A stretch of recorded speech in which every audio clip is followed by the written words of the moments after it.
नमस्कार दोस्तों, कैसे हो आप? उम्मीद करता हूँ आप सब अच्छे होंगे। मैं प्रिंस सर आपको इस YouTube चैनल पर सोशियोलॉजी सब्जेक्ट पढ़ा रहा हूँ। मेरा YouTube चैनल प्रिंस 21 पांडे और इसके साथ मेरा मोबाइल नंबर है 9807781640, जिस पे आपको सोशियोलॉजी संबंधित एनी क्वेरीज हो आप इस नंबर पे कांटेक्ट कर सकते हैं। मैं आपको बताना चाहूँगा इसके साथ ही कि हमारी ऑनलाइन क्लास मॉर्निंग में सुबह 8 से 10 बजे के बीच में रनिंग में है गूगल मीट पे। अगर आप उस क्लास को ज्वाइन करना चाहते हैं तो आप क्लास ज्वाइन कर सकते हैं। उससे संबंधित जो भी डिटेल आपको होगी आपको इस नंबर पे प्रोवाइड कर दी जाएगी। इसके साथ ही मैं बताना चाहूँगा कि हमारी जो एक नया बैच है वो कल से ही स्टार्ट हुआ है अभी, और उसका जो यूनिट फर्स्ट है क्लासिकल थिंकर यानी ईमेल दरखाइन और एमाइल दरखाइन और इसके साथ ही कार्ल मार्क्स और इसके साथ ही फिर मैक्स वीबर, ये हमारे क्लासिकल थिंकर्स है।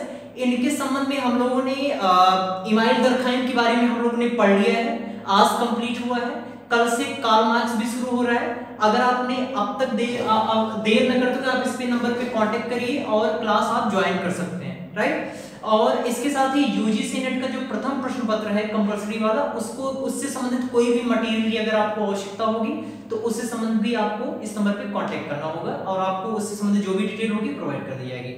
चलिए हम शुरू करते हैं। और हमारा जो आज का टॉपिक है वो है हमारा यूनिट 5 में जो हमारा पंचायती राज है, पंचायती राज, उससे संबंधित मैं कुछ क्वेश्चंस लेके आया हूं। आइए हम लोग देखते हैं। उसका पहला क्वेश्चन जैसा कि कौन सा है, पंचायत राज में सम्मिलित होता है। पंचायत राज सम्मिलित है यानी पंचायती राज, पंचायत राज यहाँ पे नहीं, पंचायती राज। पंचायती राज सम्मिलित है संघीय सूची, राज्य सूची, समवर्ती सूची सभी में। तो मैं आपको बताना चाहूंगा जो पंचायती राज है वो हमारा किसमें शामिल है, ये हमारा है राज्य सूची में सम्मिलित है, ठीक है। पंचायती राज जो हमारा किसमें सम्मिलित है, ये राज्य सूची में हमारा सम्मिलित है, ओके। तो पहले बात तो हम पंचायती राज थोड़ा क्लियर कर लेते हैं। आपको पता है कि हमारे अगर हम देखेंगे तो हमारे संविधान में 3 प्रकार की सूचियों का वर्णन है। पहला कौन सा है, संघ सूची, दूसरा कौन सा है, राज्य सूची, और तीसरा कौन सा है, समवर्ती सूची। यानी केंद्र सूची यानी जिस पर केंद्र का ही आधिपत्य होता है, अधिकार होता है, चाहे वो नियम बनाने से संबंधित हो, चाहे वो योजना नीतियों की क्रियान्वयन से हो, आदि के संबंध में। इसके साथ ही जो हमारा राज्य सूची है, राज्य सूची राज्य सरकार के अंतर्गत आती है, राज्य सरकार के अधिकारिता के अंतर्गत आता है राज्य सूची, जिसमें हमारा पंचायती राज भी शामिल है। एंड नेक्स्ट तीसरा जो हमारा सूची है समवर्ती सूची, जिसमें दोनों का समन्वय होता है, राज्य सूची राज्य सरकार और केंद्र सरकार जो सेंट्रल हमारी गवर्नमेंट है, दोनों सरकारों का क्या होता है, समन्वय होता है नीतियों, नियमों, कानूनों निर्माण करने से संबंधित, ओके। चलिए इसके साथ ही मैं बताना चाहूंगा जो पंचायती राज है, पंचायती राज की स्थापना का मुख्य उद्देश्य क्या था। आपको पता है हमारे संविधान में हमारा जो डीपीएसपी है, डीपीएसपी यानी डायरेक्टिव प्रिंसिपल जो हमारा है, राज्य के नीति निर्देशक तत्व, जिसके अंतर्गत आर्टिकल नंबर 40, जिसके अंतर्गत ग्राम पंचायत के गठन का प्रावधान किया गया है। यहाँ पर ग्राम पंचायत या पंचायती राज से संबंधित पंचायती राज की स्थापना करने का उद्देश्य क्या था, आपको बताना चाहूंगा। यहाँ पर उद्देश्य है, मुख्य उद्देश्य इसका सत्ता के विकेंद्रीकरण से। सत्ता के विकेंद्रीकरण का आशय क्या होता है, विकेंद्रीकरण यानी सत्ता की जो बागडोर है वो किसी व्यक्ति विशेष के हाथ में ना हो, बल्कि उसका एक समग्र रूप से, एक सामूहिक रूप से लोगों के हाथ में अधिकारिता हो। यहाँ पर विकेंद्रीकरण का ये असर यानी एक ऐसी प्रक्रिया जिसके अंतर्गत जो शक्ति आधारित सत्ता है उसकी जो बागडोर है किसी व्यक्ति विशेष में न होकर एक समग्र, एक सामूहिक रूप में संचालित हो सत्ता, राइट। तो ये होती है पंचायती राज का उद्देश्य, सत्ता के विकेंद्रीकरण का। इसके साथ ही मैं बताना चाहूंगा पंचायती यानी पंचायती राज के अंतर्गत जो पंचायती राज की स्थापना का जो सुझाव था, देखिए सारी चीजें मैं आपको पहले क्लियर कर देता हूं। आफ्टर दैट अभी देखिएगा 1 बाय 1 मैं सारे क्वेश्चंस इससे रिलेटेड मैं आपको लेके आऊंगा, ठीक है। यहाँ पे अभी मैं करा दूंगा आपको।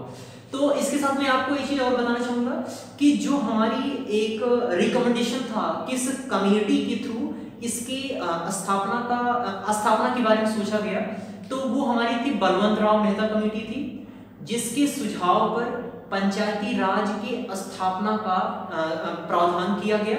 और ये जो पंचायती राज व्यवस्था के अंतर्गत इन्होंने इसे स्थापित, इस व्यवस्था को त्रिस्तरीय व्यवस्था के रूप में स्थापित करने का सुझाव दिया। त्रिस्तरीय कौन कौन सा? आपके जो the district basis, first is as a top most district, and second is a block, and third is a गांव। 3 स्तरों पर इन्होंने स्थापित, गांव की लेवल पर ग्राम पंचायत, ब्लॉक समिति या पंचायत समिति आप बोल सकते हो, इसके साथ ही जिला परिषद, ये आपका हो जाएगा जिला स्तर पे, राइट। ये हमारे त्रिस्तरीय व्यवस्था स्थापित करने का सुझाव बलवंत राव मेहता कमेटी के अंतर्गत दिया गया। और ये संविधान में जो स्थापित किया गया, ये किस अमेंडमेंट के थ्रू किया गया स्थापित? तो ये हमारा 73वां जो हमारा अमेंडमेंट था, कॉन्स्टिट्यूशनल जो अमेंडमेंट था, उसके अंतर्गत क्या किया गया, इसका प्रावधान किया गया हमारे संविधान में, राइट। और हमारा अनुच्छेद कौन सा स्थापित किया गया? राज्य के नीति निर्देशक के अंतर्गत आर्टिकल नंबर 40। अंडरस्टैंड? यहां तक क्लियर हो गया? आपको ये भी पता होगा कि हमारे महात्मा गांधी, जैसा कि आपको पता है हमारे सोशल थिंकर, हमारे समाजशास्त्र में ये हमारा सिलेबस में है, महात्मा गांधी हमारे सोशल थिंकर के रूप में हमें पढ़ना भी है, और मैंने पढ़ा भी है हम लोगों ने। तो हमारे महात्मा गांधी जी का भी यही था कि ग्राम पंचायत की स्थापना करना, यानी जो सत्ता का, जो एक गांव के लेवल पर जो शासन प्रशासन का जो कार्य है, वो पंचायत राज व्यवस्था के अंतर्गत किया जाए, ये पंचायती राज के द्वारा किया जाए। ओके, तो इतना आपने सुन लिया। अभी हम लोग आगे कुछ और बात करेंगे इसके संबंध में। आइए सेकंड क्वेश्चन चलते हैं। संविधान 73वां संविधान संशोधन अधिनियम निर्गमित हुआ था। अनुच्छेद 38, अनुच्छेद 40, अनुच्छेद 44 और 52। तो इसमें आंसर आपका आंसर सीधे B answer is the correct answer, अनुच्छेद 40। नेक्स्ट, पंचायत समिति के सदस्य, ध्यान दीजिएगा, पंचायत समिति के सदस्य। यहाँ पर पंचायत समिति जानते हो क्या है? यहाँ पर पंचायत समिति मैंने आपको सेकंड लेवल पर जो व्यवस्था थी, स्तर था, उसके अंतर्गत बताया था। कौन सा? ब्लॉक स्तर पर, ब्लॉक स्तर पर पंचायत समिति। तो यहाँ पर जो पंचायत समिति के जो सदस्य होते हैं, वो मनोनीत किसके द्वारा किए जाते हैं? जो पंचायत समिति के जो अध्यक्ष सदस्य होते हैं, वो मनोनीत किसके द्वारा किए जाते हैं? तो यहाँ पर आपको बताना चाहूंगा, यहाँ पे जो आपका आंसर होगा, ये पहला तो मैं आपको बताना चाहूंगा, इसमें जो भी एक कहेंगे कि हाँ, आपका जो एक नॉर्मली जो आपका इलेक्शन होता है, जिसमें आपने देखा होगा कि 18 इयर्स रखा गया है, कि रिस्ट्रिक्शन रखा गया 18 इयर्स, यानी 18 इयर्स से कम वाला व्यक्ति मतदान नहीं कर सकता है, उसके ऊपर वाला 18 इयर्स का हो व्यक्ति वही मतदान कर सकता है। इस प्रकार का इस प्रकार का कोई भी प्रोसेस कंप्लीट नहीं किया जाता है पंचायत समिति के सदस्यों के इलेक्शन में। ओके, तो पंचायत समिति के जो सदस्य होते हैं, पहले तो इलेक्ट नहीं किए जाते हैं, यहाँ पर नॉमिनेट किए जाते हैं। ध्यान दीजिएगा यहाँ पे, ठीक है। यहाँ पर जो है, यहाँ पर ये मनोनीत नहीं, सॉरी, यहाँ पर ये मनोनीत नहीं, यहाँ पे निर्वाचित, इनका भी निर्वाचन होता है, बट इनडायरेक्टली होता है। ध्यान दीजिएगा, मैंने कहा पंचायत समिति के जो मेंबर्स होते हैं, वो जनता द्वारा, पब्लिक द्वारा डायरेक्ट इलेक्टेड नहीं होते हैं, बट ग्राम पंचायत के जो हमारे सदस्य होते हैं, ग्राम पंचायत के लोगों का चुनाव व्यक्ति करते हैं, लेकिन ग्राम पंचायत के जो सदस्य होते हैं, उनके द्वारा जो इनडायरेक्टली जो कहेंगे कि एक निर्वाचित किया जाएगा, वो किया जाता है पंचायत समिति के अध्यक्ष सदस्य को, ठीक है। और नेक्स्ट है, खंड विकास अधिकारी द्वारा मनोनीत करना, बिल्कुल गलत है। दलीय अध्यक्ष द्वारा मनोनीत करना, ये भी गलत है। तो इसमें आंसर क्या हो जाएगा? B answer is the correct answer, यानी ग्राम पंचायत के जो सदस्य होते हैं, वही इनडायरेक्टली क्या करते हैं? निर्वाचित करते हैं, निर्वाचित होते हैं, उन्हीं के रूप में निर्वाचित होते हैं ग्राम पंचायत सदस्यों द्वारा, अप्रत्यक्ष रूप से निर्वाचित होते हैं। कौन? पंचायत समिति के सदस्य। नेक्स्ट क्वेश्चन, खंड विकास अधिकारी, ध्यान दीजिएगा, सॉरी ये क्वेश्चन नहीं था, ये ऑप्शन ही था। नेक्स्ट क्वेश्चन, निम्नलिखित में से समितियों में से कौन सी समिति पंचायती राज व्यवस्था से संबंधित नहीं है? यहां ध्यान दीजिएगा, रहाय वाला तो छोड़ दीजिए, नहीं है। तो इसमें कौन सा है? संथानम समिति, अशोक मेहता समिति, बलवंत राव मेहता समिति। तो आपको यहाँ पे बताना चाहूंगा कि यहाँ पर देखिए, मैंने कोई नहीं यहाँ पे लिख दिया था, कौन सा नहीं है, ठीक है। तो यहाँ पर आपको बताना चाहूंगा, यहाँ पर सारे हैं, सारी समितियां पंचायती राज व्यवस्था की स्थापना से संबंधित सारी समितियों का योगदान है। लेकिन एक चीज बताना चाहूंगा, पंचायती राज व्यवस्था से संबंधित जो प्रावधान इन्होंने रखा है वो अलग अलग तरीके से रखा है, लेकिन सारे लोग क्या हैं इसके बारे में अपना सुझाव सारी समितियों ने दिया है, वो अपने अपने तरीके से भिन्न भिन्न स्वरूप में। ठीक है, इसके बाद मैं बताना चाहूंगा यहाँ पे मैं कुछ क्वेश्चंस, मुझे कुछ एरर टाइप लग रहा था, तो एक सेकंड मैं थोड़ा चेक कर लेता हूँ। क्वेश्चंस का कुछ संदर्भ अलग टाइप में लग रहा है।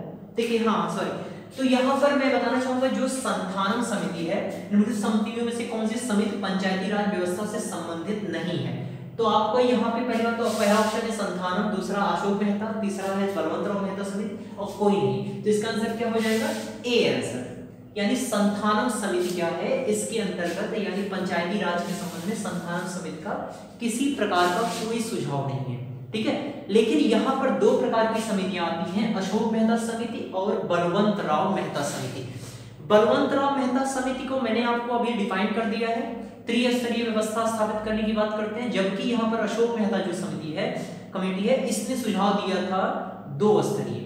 दो स्तरीय तुम्हारा कौन सा है? वो गांव स्तर पे है, और ये दूसरा कौन सा है? जिला स्तर। ठीक है, तो ये इसके संबंध में भी आपको पता चल गया।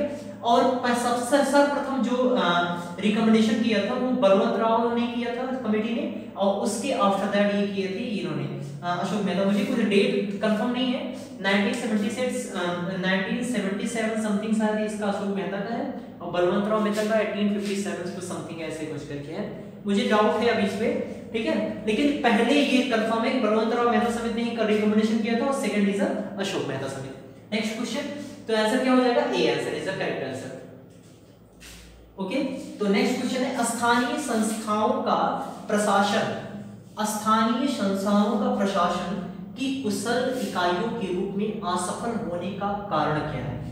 यानी जो स्थानीय संस्थाओं का शासन है, स्थानीय संस्थाओं का शासन करने का काम पंचायती राज के अंतर्गत आता है, इसकी कुशल इकाइयों के रूप में इसके असफलता का कारण क्या है? बढ़ता नगरीकरण, यानी नगरों में वृद्धि होना, ठीक है, और गांव के अस्तित्व में कमी आना, और दूसरा है अपर्याप्त धन, यानी जो स्थानीय संस्थाएं हैं उनके पास पर्याप्त धन नहीं है, इसकी वजह से वो असफल है कार्य करने से। तीसरा, गंदी बस्तियों की बढ़त, स्लम्स जो एरिया हैं, अपराधीकृत एरिया हैं, सामाजिक आवश्यकताओं, सामाजिक आर्थिक या विभिन्न प्रकार की आवश्यकताओं से वंचित वाले जो बस्तियां हैं उससे आशय है इसका, उसमें बढ़त। नेक्स्ट है कानून एवं व्यवस्था की समस्या।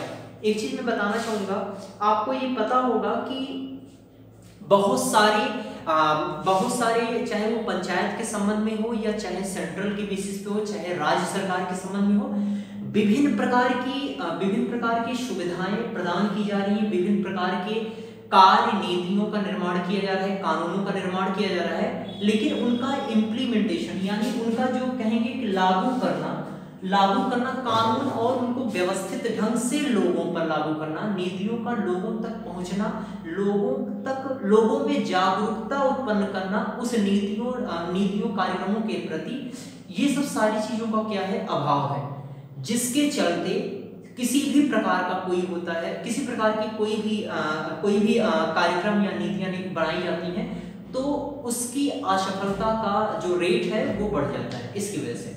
ठीक है, तो इसका आंसर क्या हो जाएगा? इसका आंसर होगा D answer is the correct answer, यानी कानून एवं व्यवस्था की समस्या होती है, इसकी वजह से क्या होता है? जो स्थानीय संस्थाएं हैं वो कार्य करने में क्या होती हैं? असफल घोषित होती हैं। ओके, आपको समझ में आ गया? चलिए हम नेक्स्ट क्वेश्चन चलते हैं। फिफ्थ क्वेश्चन के बाद सिक्स्थ क्वेश्चन है इस वीडियो का। मैं ऐसी आशा कर रहा हूँ आप सबको समझ में आ रहा होगा चीजें, और अपना फीडबैक देते रहिए कमेंट के थ्रू। ठीक है,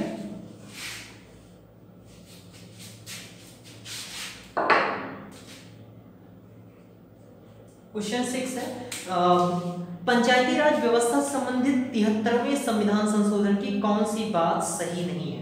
मैं डायरेक्ट लिख देता हूं। ठीक है, 73वें संविधान संशोधन 73वें संविधान संशोधन से संबंधित कौन सी बात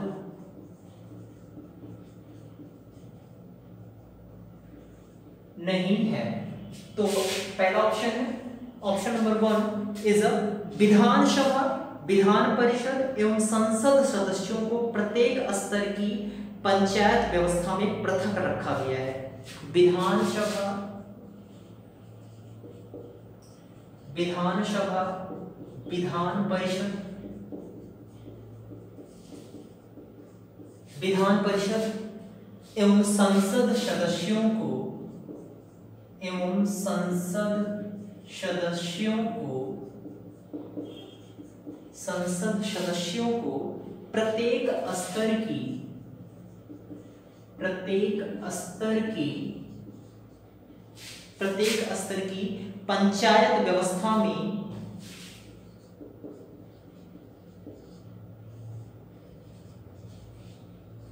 पंचायत व्यवस्था में नहीं होगा, पंचायत व्यवस्था से, यहां पे मिसप्रिंट हुआ है बुक में, पंचायत व्यवस्था से पृथक रखा गया है, रखा गया है। B option is B option, एक सेकंड में इसका, बी ऑप्शन है प्रत्येक राज्य में एक वित्तीय निगम की स्थापना, वित्तीय निगम की व्यवस्था की गई है। प्रत्येक राज्य में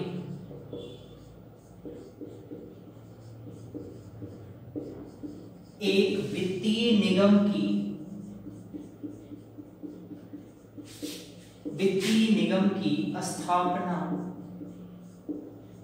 की गई है। सी ऑप्शन, प्रत्येक स्तर पर महिलाओं के लिए 1/3 स्थानों के आरक्षण की व्यवस्था। प्रत्येक स्तर पर, प्रत्येक स्तर पर महिलाओं के लिए 1/3 रिजर्वेशन, ठीक है, महिलाओं के लिए 1/3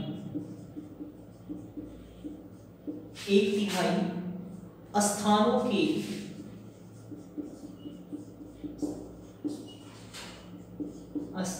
की आरक्षण की व्यवस्था की गई है। D option is D option, प्रत्येक पंचायती संस्था की अवधि, प्रत्येक पंचायती संस्था की अवधि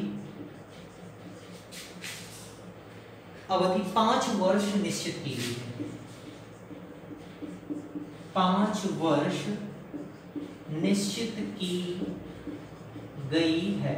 ओके, देखिए यहाँ पे 73वें संशोधन के अंतर्गत कौन सा सही नहीं आपको इसमें से देखना होगा। 4 ऑप्शन दिए गए हैं, क्या क्या प्रावधान किए गए हैं 73वें संशोधन में, ठीक है। इससे क्वेश्चंस कई बार आया हुआ है।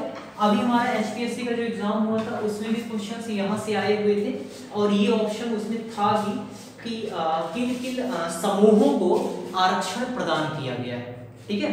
73वें संविधान संशोधन में किन किन लोगों को आरक्षण प्रदान किया गया है। महिलाओं को 1/3 भाग, दूसरा था अनुसूचित जाति अनुसूचित जनजाति के लोगों को भी आरक्षण प्रदान किया गया है। ये गलत है, आपको बताना चाहूंगा यहाँ पे अनुसूचित जाति अनुसूचित जनजाति की महिला वर्ग को आरक्षण का प्रावधान किया गया है इस 73वें संविधान संशोधन के अंतर्गत। लेकिन वहां पर क्या किया कि वहां पर महिलाओं को हटा दिया, क्वेश्चंस में महिलाओं को हटा दिया और वहां पर सिर्फ सीधे सीधे लिख दिया अनुसूचित जाति के लोगों को भी 73वें संविधान संशोधन में आरक्षण दिया जाता है, और लोग क्वेश्चंस गलत करके चले आए थे, ठीक है। तो यहाँ पर ध्यान दीजिएगा, अनुसूचित जाति अनुसूचित जनजाति की महिला वर्ग को आरक्षण का प्रावधान किया गया उनके लिए, और उसके साथ ही साथ प्रत्येक स्तर पर यह भी प्रावधान है, प्रत्येक स्तर पर महिला को 1/3 भाग आरक्षण को, 1/3 आरक्षण को क्या किया गया, प्रदान किया, जितनी सीट है उसके अकॉर्डिंग। ओके, तो चलिए, तो आपको ऐसे भी पता चल गया कि ये वाला ऑप्शन तो सही हो जाएगा, ये वाला गलत नहीं होगा, क्योंकि इसमें प्रावधान किया गया, आपको नहीं वाला ढूंढना है।